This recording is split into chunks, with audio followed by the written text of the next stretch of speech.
औज़ुबिल्लाहिमिनश्शैतानिर्रजीम बिस्मिल्लाहिर्रहमानिर्रहीम। अमाल शफ़ा शब बरात का खुसूसी अमल। पहले 2 रकत नफल बराए हाजत, फिर 2 रकत नफल बराए कबूलियत, फिर 2 नफल बराए तौबा।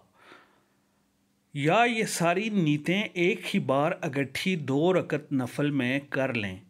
फिर दरूद शरीफ, दरूद इब्राहिमी या कोई और जो याद हो 21, 11 या 41 बार पढ़ें। सूरह यासीन 21, 11 या 41 बार पढ़ें। आयतुल कुर्सी 41, 21, 11 बार पढ़ें। खुसूसी अमल अस्तगफिरुल्लाह 21 बार, 11 बार या 41 बार पढ़ें। और जितनी देर इस अमल पर लग जाए इतनी देर फिर अल्लाह से दुआ मांगें। अमल मुख्तसर करने की कोशिश ना हो। अमल को खूबसूरत बनाकर पेश करें।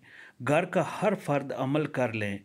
सारी उम्मत के लिए मांगें, मुस्लिम और गैर मुस्लिम के लिए भी मांगें।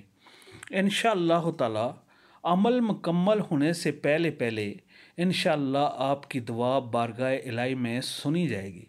अगर आपको कोई किसी किस्म की भी मुसीबत, परेशानी, दुख, दर्द, तकलीफ़, गुर्बत, पैसे की कमी, बीमारी या बीमारी से शिफा, कोई भी मुज़ी बीमारी हो तो इस रात को आप अल्लाह से गिड़गिड़ा कर मांगें। ये शब बरात की रात है। इस रात को ये अमल करें, अच्छी तरह वज़ू करके करें। इंशाअल्लाह जो भी दुनिया की कोई परेशानी होगी, कोई अगर आप पे जादू है, जिन्नात का साया है या कोई और शादी ब्याह में कोई तकलीफ़ है, रुकावट है, आप पे रुकावट बनी हुई है किसी किस्म की भी, इस अमल के करने से इंशाअल्लाह वो दूर हो जाएगी। आप इंशाअल्लाह ये अमल करें और आपके सारे जितने भी मुश्किलातें हैं वो ख़त्म होकर रह जाएंगी। अल्लाह ताला आपकी मुश्किलातें दूर फरमाए। आमीन सुम्मा आमीन।